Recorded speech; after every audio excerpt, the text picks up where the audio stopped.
Good morning, I hope you can hear me and see me okay. Well, it's morning where I am, it's 10 past 10 on Tuesday morning, so hopefully I'll be uploading this video this morning. I haven't wrote up my blog yet, which I have to have that ready for when the video goes up, but when you see this, which is hopefully today and this morning, the blog will be ready, and you find the blog by clicking in the description box of this video and you'll see the blog there. Or you may have came to this video because you subscribed to my blog and then you've clicked on the video and it's brought you here. So either way, welcome. So I've got my cuppa this morning, and excuse me, I'm gonna have a little sip. Right, I've got loads to show you. I wasn't sure which way to angle the camera actually, because I've got one of my Singer sewing machines here. I wasn't going to do anything crazy with it anyway, and I've got my dress form here. It's not Daisy, this is my original dress form, and she basically, I bought her because she ranges from, she's an adjustable one, so she ranges from different sizes, and I thought, wow, the smallest size is my size, that'll be fine. But actually it didn't work out too good. Basically she it doesn't matter if they're smaller than you because you can build it up. So on the bust area, what I would generally do, I would put a bra on her, and I would just pad it up a bit and try and get it to my size on the bust. And that was fine if I was fitting a top that was fitted on the bust and things, but then was kind of loose at the bottom. But then I later on found out if I wanted to do a garment that was really fitted, it wasn't suitable because the hip measurement is actually larger than my hip, even when I've got it down to the smallest, and the waist measurement. So bear that in mind when you get a dress form. You can always add things on, but you can't take it away. So I was kind of stuck with this dress form. And then what happened is I won a voucher, it was an Amazon voucher, and I actually bought a new dress form, and that's Daisy, the one that you see, and she's smaller, and I actually, because she's so small, I do adjust her bigger to fit me this time. But the reason I'm getting away with having this dress form in here today, in my dress that I've made, is that it's a very loose fitting dress, and it's actually elasticated on here and elasticated on here. So she actually fits her nice. So, and obviously because she fits her, she fits me very comfortably. Now this is the dress I spoke to you about last time. Now don't worry ladies, it's not all dressmaking. It's gonna be a little dressmaking at the start, and then I'll probably go back to dressmaking at the end, but there's all red works and things in between, so do not fear. But this is the pattern that I use. Now I couldn't show you the pattern last time because I couldn't find it, but I did put a photo of this pattern on my blog that I did. So this is the pattern. It's the new look. It's the Tweens Easy, and it's the 6389, and it fits. It is for girls, and it fits age 8 to age 16, and basically the version I've done, you can see all these different versions. I didn't pick one particular version. So what I would say is, like, all of them have got straps, but I didn't do any straps at all. And I did put a flounce on. Now version B and version C has got a flounce around the outside. Can you see that? So I put a flounce on.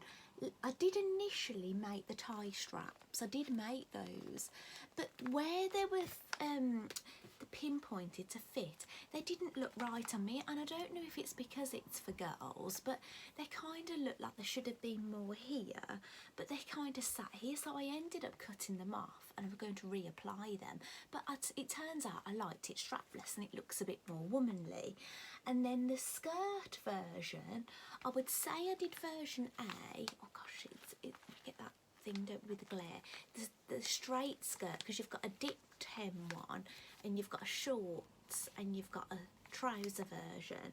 So I did do version A, but I actually cut it probably the age of a 10-year-old in length, and that was because I wanted it a bit shorter. Like, if you can have a look, it's not like, I wouldn't say like tarty looking. It does look a really nice length on, and yeah, I'm really pleased with it actually. Waist wise, I basically went for the waist that's on version B, C and D. The only different one is version A, and it's a tie around the waist. And again, I did cut a tie, but I didn't end up sewing it together and using it because well, actually, I could still do that if I wanted to, save waste in the fabric. So I might have a tie on here, so who knows. So the reason what I was saying to you about this dress form is I keep Daisy upstairs in the bedroom, and sometimes it's a bit of a rigmarole getting her down the stairs and bringing her in here. And as I knew I could get this dress on this one, I've left it on this one, so I'm not sure whether to swap them over, to whether to put my original dress form in the bedroom, because I end up in the bedroom, I tend to just drape things and maybe leave Daisy down here all the time, but I'm not quite sure actually. So that's a little touch on dressmaking. Am I going to make this again? Quite possibly. I've got another fabric that's from So Hayley Jane. It was in my last box actually. It was very tropical looking, and I have considered making this dress again in that tropical fabric. I'm not sure how it's going to look. I haven't got that vision, but I might. That's what I was going to make actually.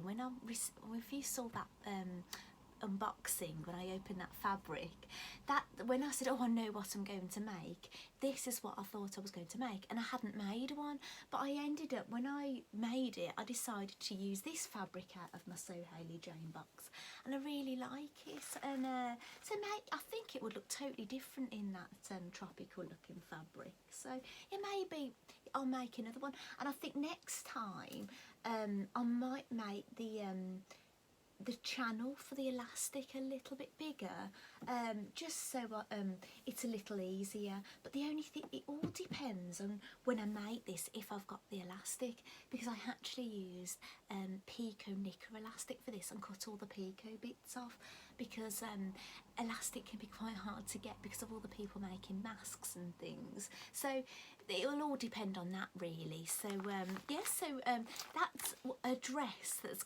definitely going to be coming. And there's something, I'll mention that at the end. Right, what have I got a note on here? I've scribbled something on my notes, and I can't make out what I've wrote. So I don't know what it says because I've squeezed it in. That's terrible, isn't it? Anyway, so Singer sewing machine. Where's that bit? Let me find it. Oh, here it is. Right. Singer sewing machines. Now, the first machine I attempted to have a go on was the electric machine. I was really excited about it. I didn't, basically the reason I went to try that one first, if you haven't watched one of my previous videos, my mother-in-law gave me 2 Singer sewing machines, and the reason I went for the electric one first is because my mother-in-law said there's an instruction book inside. So the night before I attempted to use it, because we picked them up on the one evening, I ordered the manual for the hand crank machine, which is sitting here, from the Singer outlet. Anyway, so I got the electric one out, all set up, got the booklet out, and the booklet wasn't for the same machine.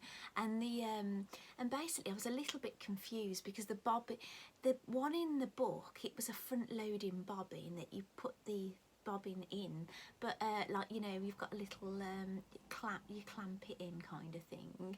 But this one, it was a top loading bobbin, and it didn't have a bobbin case. But the one in the book did have a bob. That's what I was getting, a bobbin case. It didn't have a bobbin case. And I've got a top loading bobbin machine, a modern machine, but I just couldn't figure out how you load this bobbin. So I did go online and ask around, and people were trying to show me, but you know, it's not always ideal, is it? People trying to show you, and it just wasn't, mate. And people were telling me to load the bobbin different ways. So whatever I've done, it's working, and I know I've loaded it twice now, it's working, but it's been a while since I've loaded it again, so hopefully I'll have to look really carefully which way round I've put this bobbin in to know. I know how to like load the thread in it now. It's a bit of a funny one, but it's just which way the bobbin goes in it. So that was that to start with. So we've got the bobbin, threaded it up. I didn't know, basically the bobbins weren't wound very well, so I did want to reload the bobbins nicely, but I didn't know, and still don't know, how you wind a bobbin on it. So it comes with metal bobbins, and there was plastic ones in there, but I took the metal bobbin, I went to my modern machine and I loaded the bobbin on there, and that's how I loaded the bobbin, and then I threaded the machine up, and the machine stitched quite happily. I was really pleased, but it did, you know, with the bobbin and thing, it did take me all day. I did get it stitching and things, but what I will say is it started to sew all on its own. Like, I'd walk out the room to get a pair of scissors, and I'd come back and it would be like stitching like crazy. And I said to my husband, either there's an electrical fault, or, you know, I've said this on my video before, it's haunted. And so anyway, I got some advice online. I couldn't find anybody locally. Got some advice online, and they said take the capacitors out of the foot pedal, which is all well and good, isn't it, you know, if you know what capacitors are and things. So I dug around online again, and I found a picture of what the capacitors look like in the foot pedal. So my husband opened it up for me, and the capacitors had been taken out already. So, okay, so what do I do? I said, it's haunted, it's haunted. So anyway, so what happened after that? So I got some more advice. Actually, you will laugh. People kept recommending a guy called Dave Dong. Like, the name in itself made me laugh, in all honesty. And anyway, I looked him up on Facebook, and you know when you can look at somebody on Facebook, and but if you're not friends with them, you only see their public post, and there was all these things about you know, nature, you know, like, basically he's a naturist. This is the conclusion I came to. He like goes to like nudist things and whatever, and give my husband and I a right giggle. Anyway, I've ended up joining a group, and I asked the question, and who came to my aid? Dave Dong, bless him.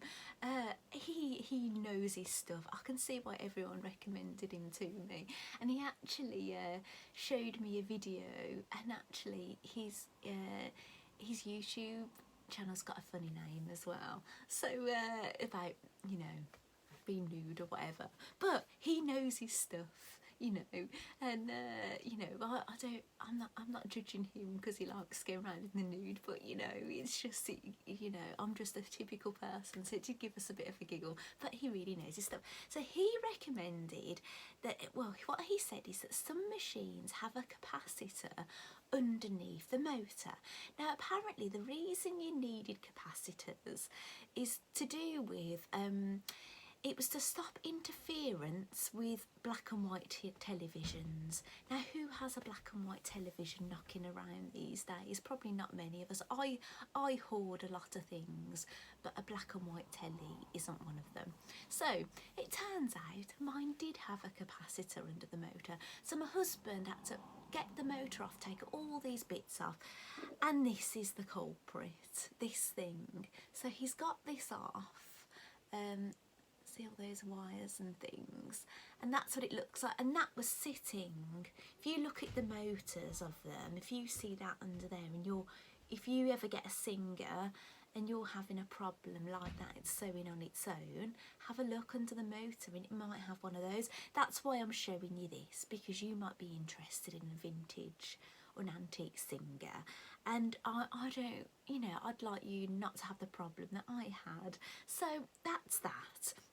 So anyway, I've managed to drop the feed dogs and I've done free motion embroidery on it. I've probably put a note of this further down the line, but this is what I did. Basically, I got an old tea towel. It wasn't a tea towel in a really bad state, and I did a fusible applique cupcake on it, and then I did some free motion. Now if you go on my social media, there is a picture of this, and I actually did a little 22-second video of me doing the last bit of the free motion embroidery on this, and then just a still shot of this draped on the sewing machine, and then a picture of it hanging on my oven. But when you put photos into your little movies, it kind of chooses where it wants to angle the camera and things. But yeah, so that, you may have seen this already, but I don't think my free motion looks as good as when I've been doing it on my other machine. But it has, with this free motion, it has that kind of style, a bit like a sketchy kind of thing. And so yeah, and I'd say my lines look a bit thicker. When it stitches, it looks a lot thicker, even though I'm using the same thread, than when I do it on my other machine. So I'm going to have more goes doing my free motion on it. But I still will do free motion on my other machine. But yeah, but it's been really good having a play. So going now to my antique Singer. It's a hand crank. Sorry, I'm getting a notification. My youngest son is currently supposed to be doing an online class with school, and he's sitting with the laptop in the kitchen. It started at 10, but I'm getting notifications from the school. I think they're saying, sorry, there's a problem. So I can't really go off and tell my son, but he hasn't come to tell me there's a problem. But that's interesting, isn't it? So sorry about that. I get all these things come up on my phone while I'm trying to film. So that's that, isn't it? So the hand crank Singer. Now basically the hand crank Singer, the bobbin is totally different to what you used to on sewing machines. It's got something called a shuttle, and it's quite long and thin and metal, and you flip it out. Now what I will say, the problem I had with mine, it didn't flip out all that easy. I don't know if it's been dropped or whatever, but it's off centre, but I did get it out. I did get the bobbin out. Now the bobbin had layers and layers of old thread, so I managed to unwind it. I managed to actually load the bobbin. I'm sure I did a little video of me doing it, but I don't think I put it anywhere actually. And it's really cool. You see this little arm going back and forth, loading this long bobbin. So I got the bobbin sorted, threaded up the machine, and the thing I discovered is there should be a spring on the tension dial, and there isn't one. And then when you bring the thread down the left hand side, there isn't a tension guide. Now I've had a go at stitching on it. It does stitch, and the stitching's not bad at all actually, but I'm quite, like, it'd be okay for an inside seam, but I wouldn't want to do my top stitching on it, you know, because the not having that spring and not having that side tension, it does affect it. Now there's one way I could get around the side tension. I could basically get some like sellotape or something, fold it kind of on itself so it's not sticky, and make a loop of my own and put it on the side, which I know would look a bit unsightly. And I probably, if it was only that bit that was missing, I would probably do that. But with that tension disc spring missing, I'm probably not going to be sewing on it, unfortunately. Not unless I can get those bits. I think it's going to be a bit of a thing on display, you know, maybe to put things with photos and things, which is a little disappointing, but it's not like I haven't got other machines to sew on, is it? So that's what's happening with the singers. So I think that's enough of that, because I'm just looking, we're 19 minutes in. So, and I've mentioned the cupcake video. Right, on the next things. Right, now, if you've been following me on social media, I have been doing lots and lots of red work and things that are red and white. Now, the reason being is I have rejoined Mandy Shaw's Secret Society. I had a year off and I've rejoined. I haven't had my first parcel, but it's coming this month. And I knew I'd got a lot of red work projects that I haven't done.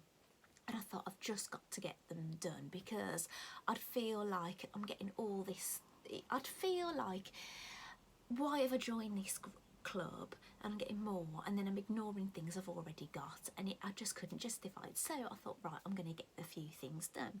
So the first thing I've got to show you is, it's this hanging heart, and it says my sewing room, and I absolutely love it. I really do. So I could hang it in here, just in my sewing room. I could hang it behind it. You know, sometimes you see a little hanging heart hanging behind here, or I could hang it on my door.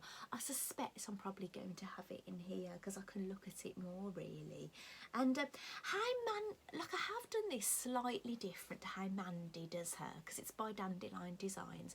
Now, I can't remember if I went out and bought it.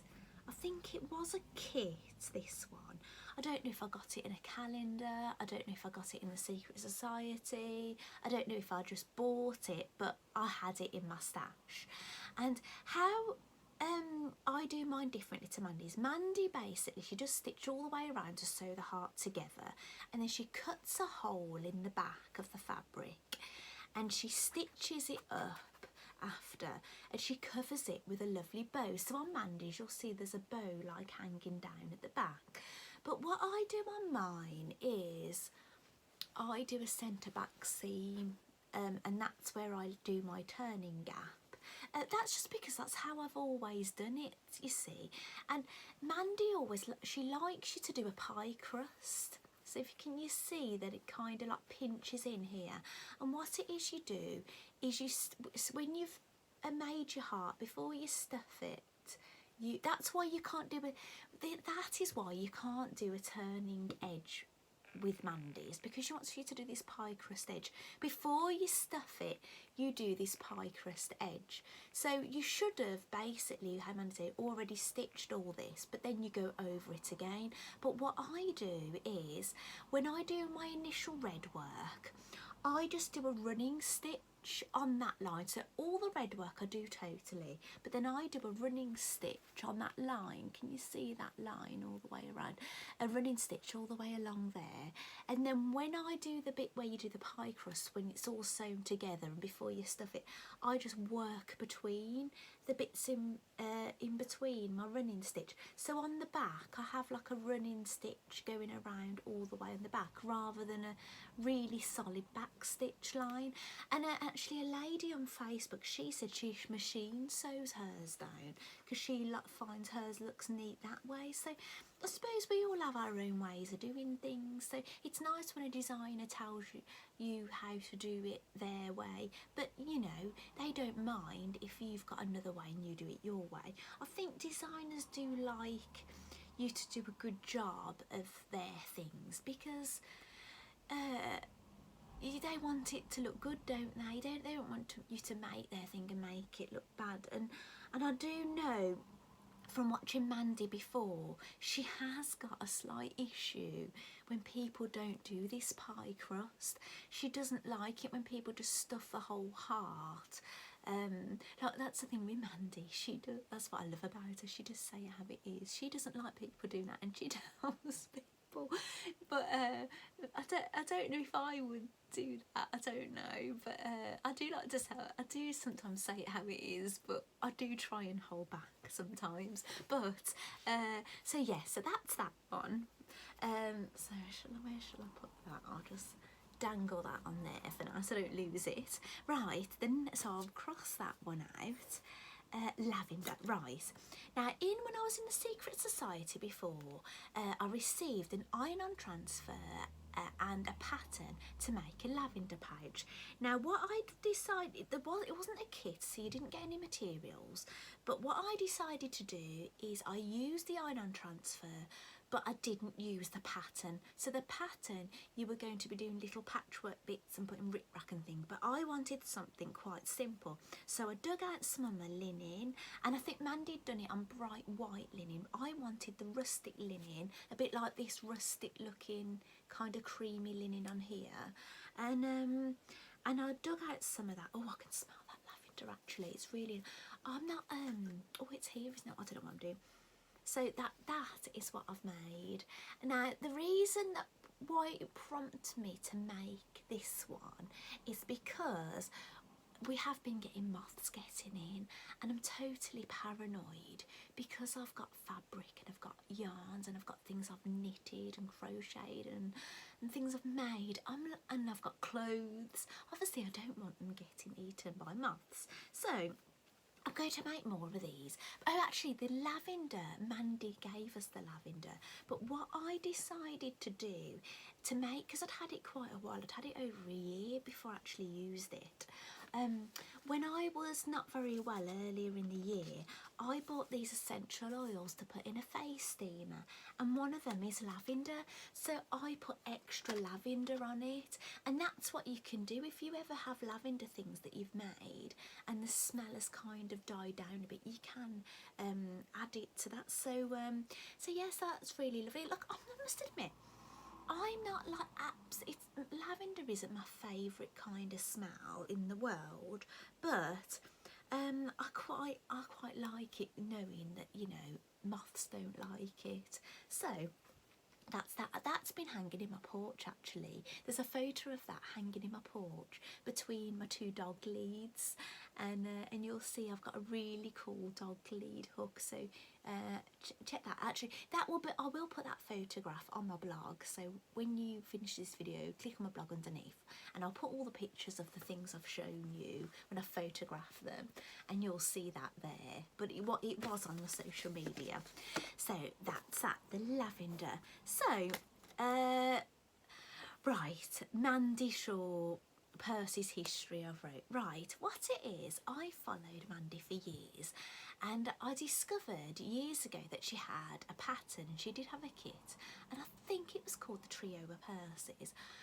That isn't on her website anymore. I have had a look for it and I haven't found it. I've typed it in, but it used to be two very kind of like domed Percy's, one larger and one smaller, and then a very rectangle one. And I always thought, if Mandy ever brings that back, because she does revive things, if she brings it back as a kit, I will get it.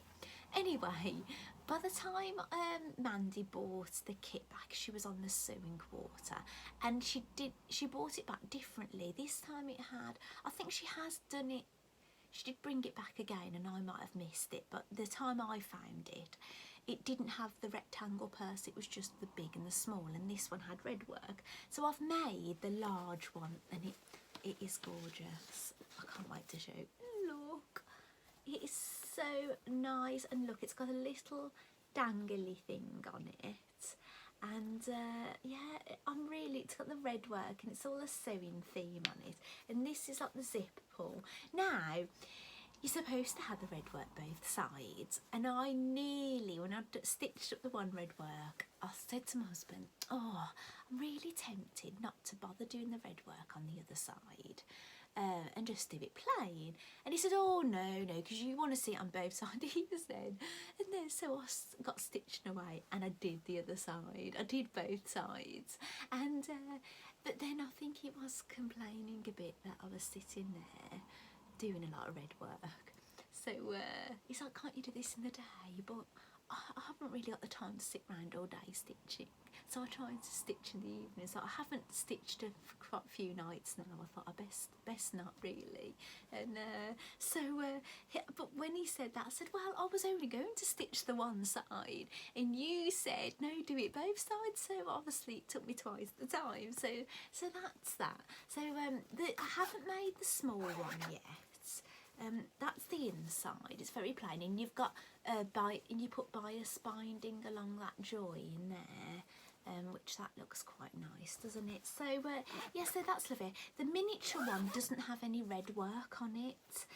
It's just basically that fabric with binding and then the rick-rack along the edge, but I've not made that one yet, but I will get round to that at some point. But I absolutely, so this is a much wanted thing that I looked out for years, and I think when I got a glimpse of this, I think I didn't, I'm really sorry, I'm sure my ukulele teacher doesn't watch my videos, but I'm very sorry because I have sometimes missed ukulele practice because when Mandy Shaw was on the sewing quarter on a Saturday morning, but the sewing quarter's gone, and Mandy, there is a new show that's under a different name, but Mandy doesn't go on it, so I don't think that's going to happen anymore. So I'll be at all my ukulele practice. I'm not there, it's for other reasons. So there we go. So that is that. Next one, I love red work, you know, no secret there, is there? And it's the I Love Red Work heart. Now, I think I got that. I think. Oh, I know where I got it. I got this in the Mandy Shaw's. When I say I got it, what did I get? It wasn't a kit. It was just, what was that one actually? Yeah, this wasn't a kit. This was an iron-on transfer, so I had to source the bits myself, the backing, the front, the thread. It might, did it have the thread? It probably did, no it didn't. And the ribbon, which this is Mandy Shaw's ribbon that she sells. And basically it says I love red work. It's got all red work related things on it. It's got scissors, pins, it's got the thread that we use. That's supposed to be rick-rack. I don't know if you can make that out. It's little needles and buttons and things, and it says I love red work. And what did I want to say about this one actually? Oh, it was supposed to have a date on it. It was supposed to have a date 2018 to 2019 because it was from the secret societies that ran that year that I was in. But because I was stitching this up in 2020, it didn't seem appropriate putting that date on. So I think it was either going to be there or there, and how I avoided getting that design on there is before I use the iron-on transfer that Mandy provides, I cut that piece out on the paper and then ironed it on without.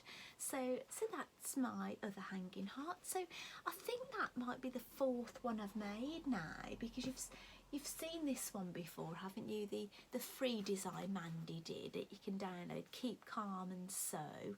I've done that on the bright white. So that actually, is that white? This is meant to be white, but this paper scorched a little bit, so it has given it a bit of a tinge, but you can't really see that, so I'm not too fussed about that really. So I'll put that one on there. So that's actually the fourth heart that I've done. The first heart I ever did was a Happy New Year, but that's up in my loft because obviously I'm only going to get that out for New Year. So that is that. All right, I'm looking at the time and I need to move along. Right, Pinboard. Right, I can't show you my Pinboard because it's up on the wall and it'd be too much of a hassle to get down. But if you've been following me for a while, you'll have known that I made a Pinboard from a craft room, and I put a lovely picture up before when I made it. Well, I recently put a picture up of what it looks like now, and it doesn't look as tidy as it used to, but I will put a photo of it in the blog if I can find the photograph of the before when it was looking all tidy, and the photograph of it now. I'll put that one in as well. But even though it's not just crazy, I really don't mind, because it's all things I love, like little paper things and pins and, you know, like of different people. So, you know, I love it with all the tat on it, you know, so I don't mind it messy. So that's that, so look out for that. And I was going, this is something that, you know, it's not sewing, but like we was having gorgeous hot weather, wasn't we, which I love, but I also love it when it gets a bit cooler. And actually, as soon as the weather changes, say it's really hot, I start thinking about making, you know, these clothes and that clothes. And then when the weather changes, I start thinking, oh, I want to make this clothes and that clothes, and I start thinking about Christmas makes. And as soon as the weather just all of a sudden, the temperature drops dramatically, the first thing I want to do is get the oven on and start baking. So the first day, I think the first or second day the temperature dropped, the oven was on, and I gave my son the ingredients to make some rock cakes. I give him a bit of guidance, and so he made some rock cakes. And you know, I do like that kind of time of year, and when it gets a bit cooler again. But I suppose I can't be wishing all that hot weather away, because I know we're going to get more, so I've got to be prepared for anything, haven't I? Some absolutely scorching weather and some days that are a little bit chilly. So I suppose I need to make clothes for both occasions, don't I? So, right, my Lurard. Now, you might have seen this actually. Now, I'll show you something I showed you in one of my previous videos. And I showed you this. It's a thread holder that I made, Mandy Shaw's design, and it's got my little wooden thread holders in it and a place to keep my little scissors. Now, basically, the Lurard is made in a very similar way. Now, the first time I was aware of the Lurard, before it came out, Mandy sent out her secret society members these little wooden ends to make a mini kind of roulade, but I never ended up making it because she provided the wooden ends and the interfacing and the lining, but not the bias binding, which wasn't a massive issue because I make loads of bias binding, so I've always got bias binding, but I didn't have the tapes like these to decorate it, so it kind of put in my undone projects.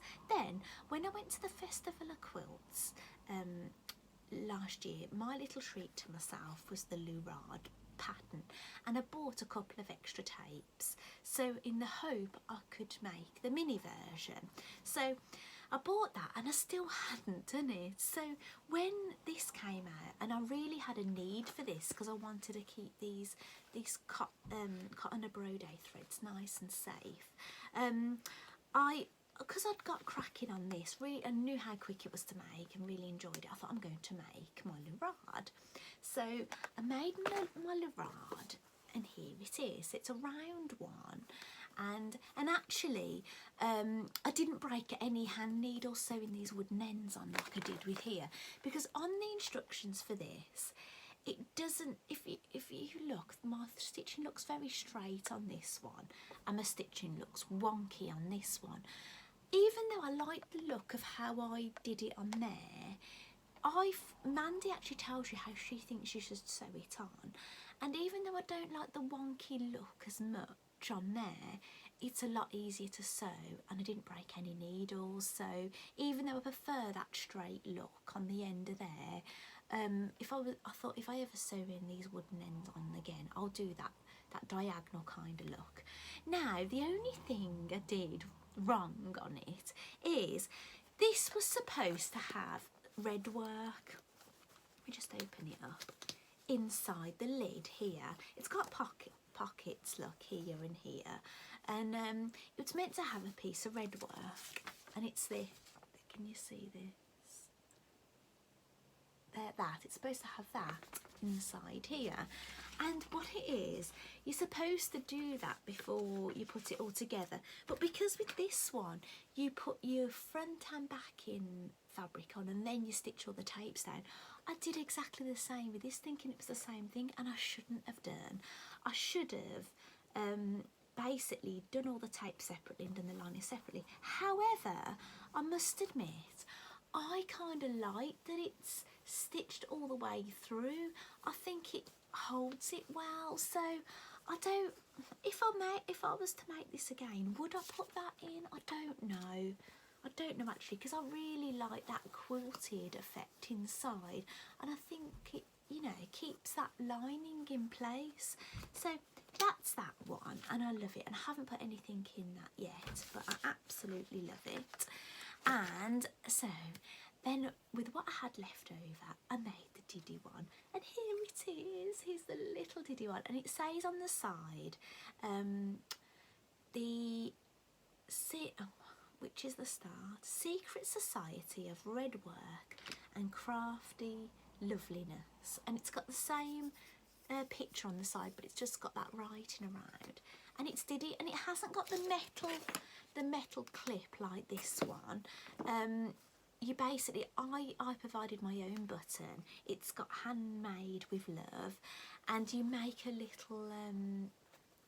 little bar tack on it. So basically you sew kind of back and forth. I kind of put my thumb in it to keep it one size, and then you kind of do a blanket stitch all the way along, and you get this little bar tack. So basically I did that first, and then I saw where I wanted to put my button, and then I sewed my button on, and that's that. So it's lovely. And actually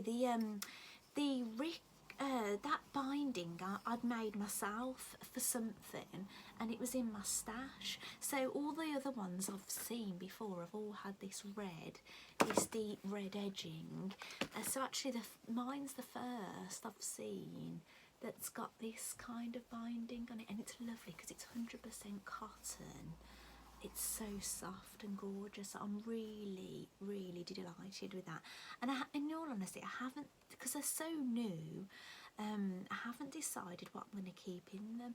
My mum had put something on, I think it was on my social media, saying, oh, lovely for makeup brushes. And I did say to my mum, there's no way makeup brushes are coming anywhere near these, because they're too precious. You know, all the work and everything, and there's just the cost of the tapes, I suppose, and the time it took me to build them up. So no makeup brushes are coming near them. Right, next thing.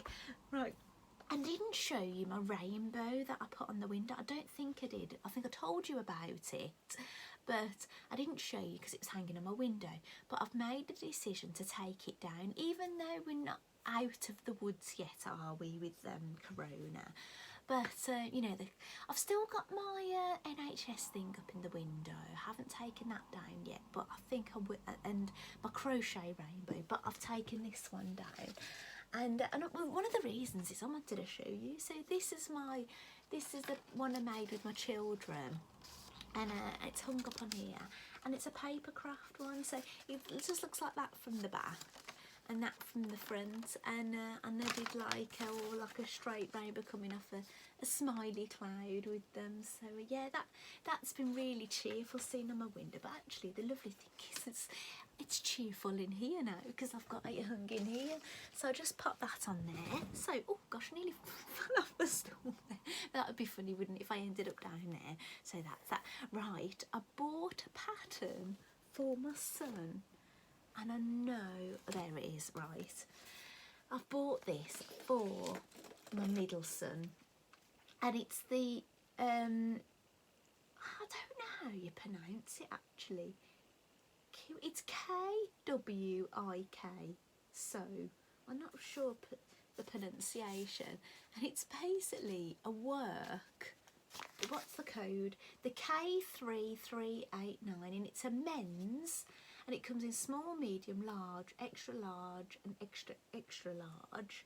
I don't know if they're UK sizes or American, I'm not quite sure. I haven't measured him up for it. Now, if you wonder why I'm buying a 15-year-old these work overalls, he's into costume play. So he likes me and him to make outfits so he can do costume play. And I thought a lot of the outfits he shows me, they're very much like an overall base, and then you do crazy things to them. And I thought that would be a really good base. I haven't measured up or made a toile for him yet, because who knows, well, I suppose I should just in case, but who knows if the costume play things are going to go ahead. And if I get something ready now. No doubt he's going to have grown, because he's massive, he's much bigger than me, and no doubt he'll have grown, and it's not going to fit. So yeah, so at the moment I have bought some tissue paper, so maybe I could trace one out that's going to fit him now, say if it was a generous one, so just in case it does go ahead I have something ready. But yeah, so that's another garment thing I'm going to have a go at doing. So that's that. So what? Oh right, yes, I have never made or bought the pattern for the Ogden cami. Now, if you're into dressmaking, I think I'd be very surprised if you've not heard of the Ogden cami, and you might be very surprised that I've not made one, and I know some people have made loads of them, but I've never bought the pattern.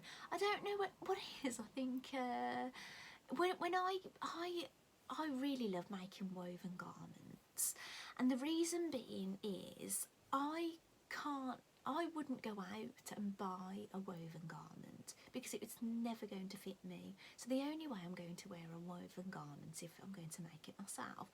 But it is, when I get a new garment, it always is a massive job because I have to do so much alterations for this to fit me. So really I'd be better off making up a garment that fits me, making loads of them. And I know a lot of people do that, but I am a bit guilty of keep making something different, and I do reuse some of them, and some of them I make one and move on. So I have made the Sew Over It cami, and I've got one that's a really good fit, and I don't think I think I forgot to bring it on to show you on YouTube, and I did look for it this morning, and I have wore it recently and I couldn't see it, so but at least I could only really fit one thing on my dress form, can't I? So I've bought you this one, but yeah, so I should really make some more of those, but basically the point I'm getting at is Guthrie and Garney. She's now got a secret society. She's a shop. She was on the Sewing Bee show, the first series, and she comes second, and she got a shop with a husband, and it's my probably most local dressmaking shop. And she's got a secret society now, but it's not something you have to sign up for the whole year. You can just do one-offs.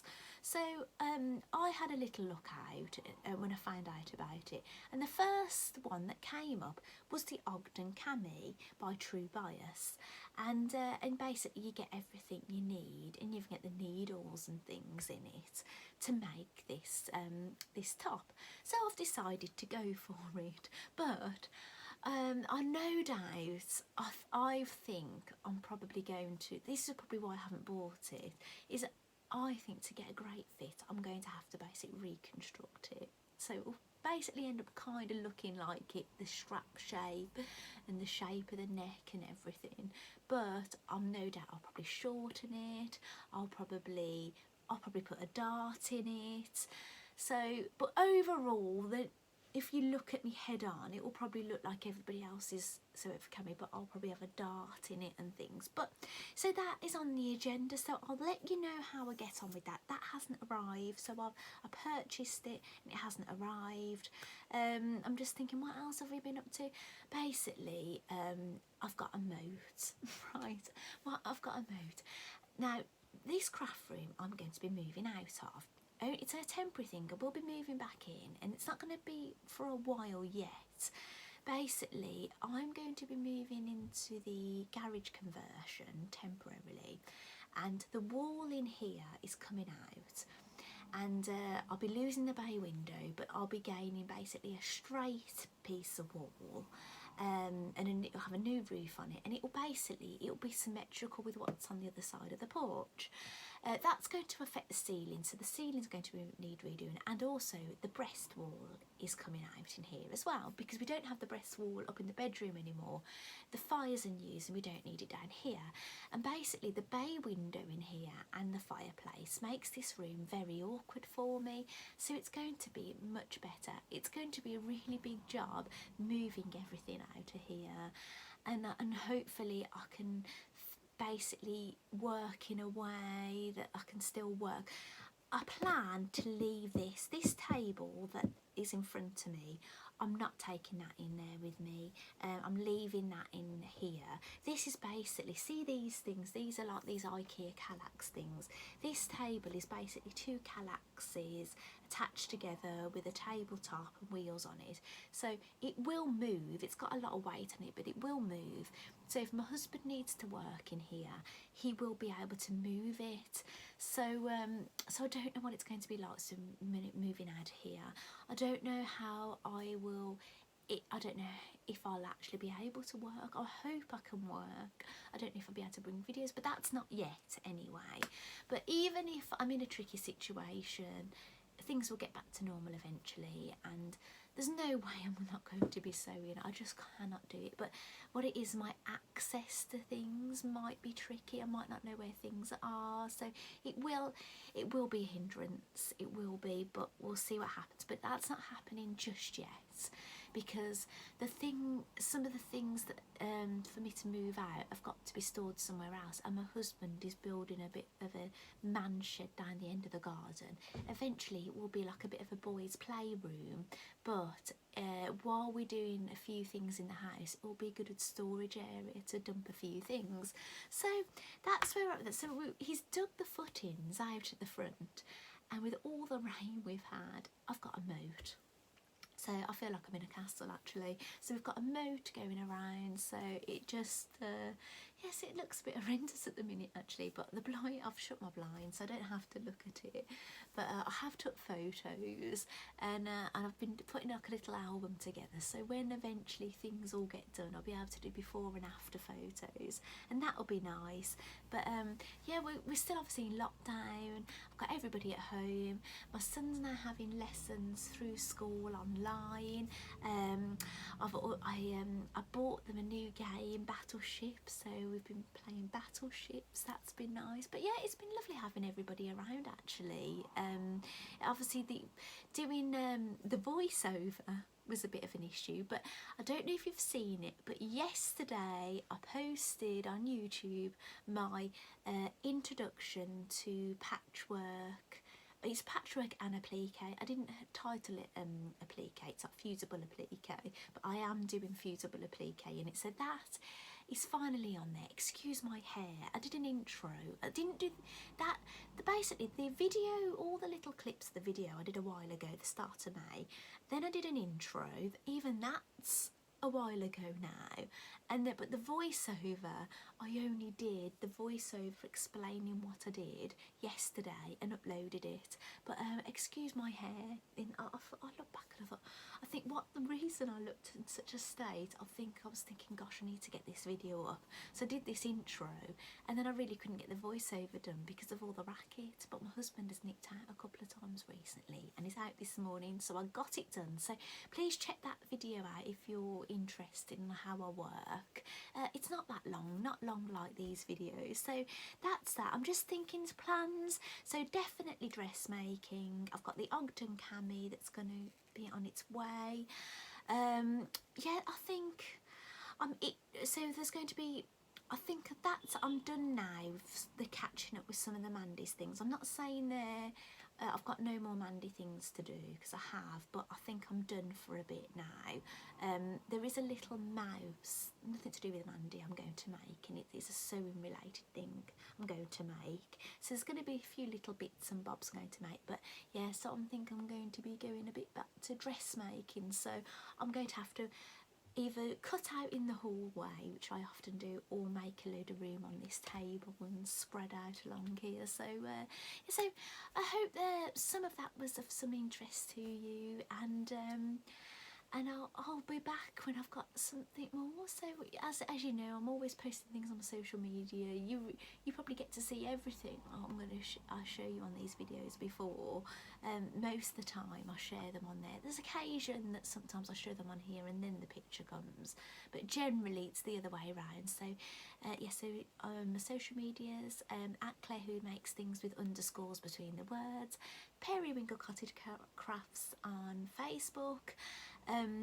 My blog is in the description under here, and and you can sign up to that, so you'll always get the blog posts sent to your email, which have links to these videos and extra things when I haven't done videos. So that's where I'm at the minute. So lots going on, and so I hope you're all keeping well, and I'll see you soon. I'm just looking for my remote. I was gonna say bye, but I can't find it. Here it is. Thank you for watching. Bye. It's not stopped, does it? Right, I'll try.